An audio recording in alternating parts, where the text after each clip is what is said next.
صد ندا بخوان که شب سرود زن شود که این وطن وطن شود شبا هنگام میان کوچه ها به در کوبت به نوبت شماست برادرم که سنگر من است چو سایه سار روشن است دویدنش فراخ سینه‌اش چو جان پناه و مأمن است وطن شاهدان تازیان میزنند این ز جان خستگان پاره تن منند به جای او به قلب من بزن جهان ترانه. Ici n'y font rien. En Iran, les manifestations se poursuivent.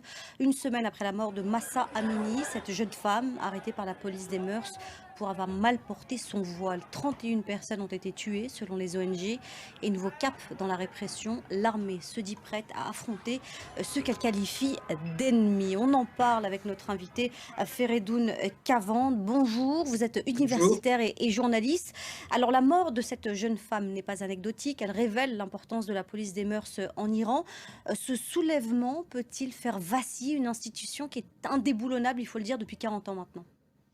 Alors, il est très difficile de parler du renversement futur ou prochain à courte durée de la République islamique, mais on peut dire que c'était un tournant. Ces manifestations peuvent être considérées comme un grand tournant, non seulement en Iran, mais aussi au Moyen-Orient et d'une manière générale dans le monde musulman. C'est la première fois après la révolution islamique que des manifestations, en dehors de quelques petites manifestations juste il y a 43 ans. Mais aujourd'hui, on peut dire les manifestations s'articulent autour du rejet du voile islamique. Et c'est un tournant parce que, ne l'oublions pas, le hijab, le voile islamique, est considéré par le régime comme un des piliers de la République islamique.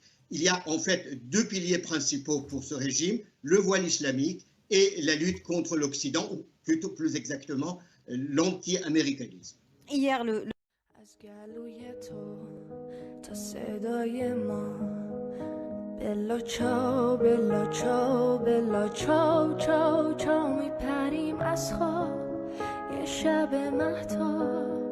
یکی میگه آی آدم ها یا همه با هم یا همه تنها ما که بیداریم تا فردا خاک این گندم تو خیابونه خوشه خشم من و تو تشنه بارون حق ما کم نیست زانوی غم نیست قلب ما که دور از هم نیست دنیای تاره این یه آغازه پنجره تا رویا بازه از گلوی تو تا صدای ما بلا چاو بلا چاو بلا چاو چاو چاو میپریم از خواب یه شب مهتاب یکی میگه آی آدم ها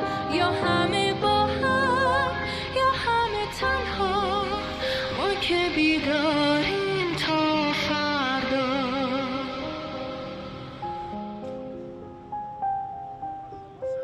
De calmer le jeu en promettant l'ouverture d'une enquête.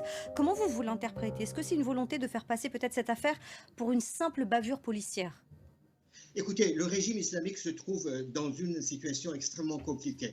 Si ce régime décide de se mobiliser contre les manifestants et de les réprimer comme il le faisait très souvent depuis 40 ans, alors la situation pourrait se dégrader très rapidement. En revanche, s'il adopte une position plutôt conciliante, le régime risque de perdre ce pilier, ça veut dire hijab, qui encore une fois constitue un de ses fondements. Mais nous avons constaté aujourd'hui, le vendredi, une mobilisation, des contre-manifestations à Téhéran.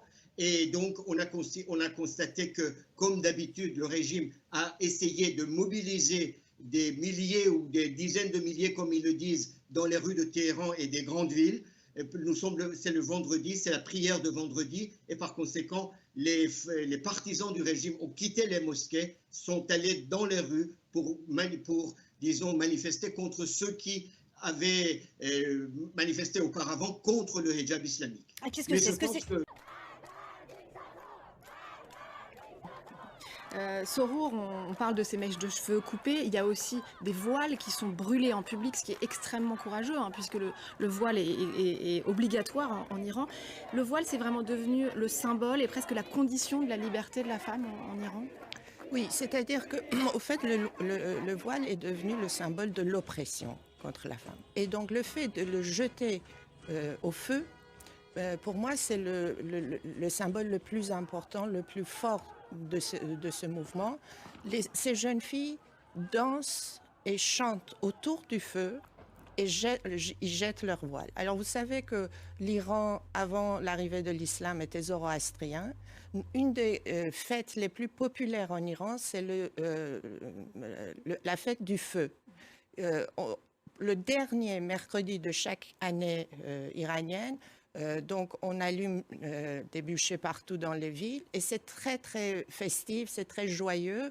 Les gens sautent par-dessus ce feu et ils disent toutes mes maladies au feu et tout le bonheur du feu vers moi. Ça vient de nos croyances très anciennes.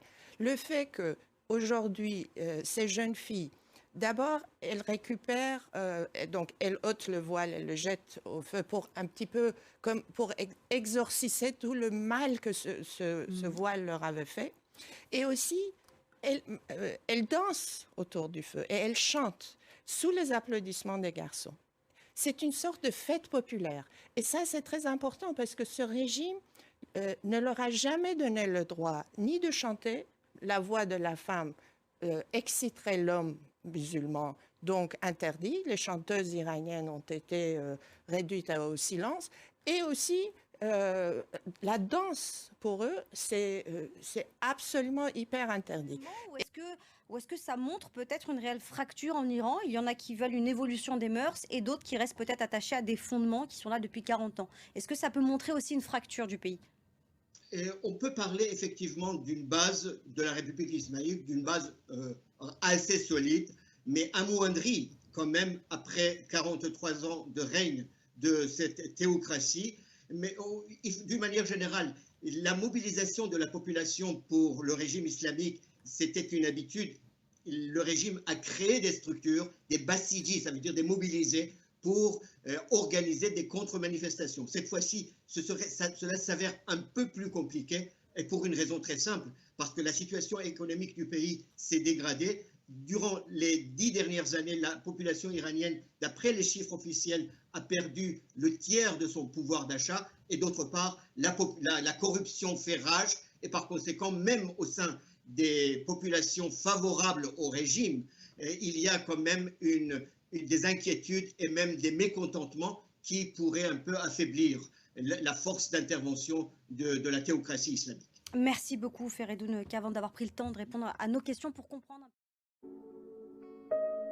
برای توی کوچه رقصیدن، برای ترسیدن به وقت بوسیدن، برای خواهرم، خواهرت، خواهرامون، برای تغییر مغزها که پوسیدن، برای شرمندگی، برای بیپولی، برای حسرت یک زندگی معمولی، برای کودک زباله‌گرد و آرزوهاش، برای این اقتصاد دستوری، برای این هوای آلوده، برای ولیعصر و درختای فرسوده، برای پیروز و احتمال انقراضش، برای سگهای بیگناه ممنوعه، برای گریه های بیوقفه، برای تصویر تکرار این لحظه، برای چهره ای که میخنده، برای دانش آموزا، برای آینده، برای این بهشت اجباری، برای نخبه های زندانی، برای کودکان افغانی، برای این همه برای غیر تکراری، برای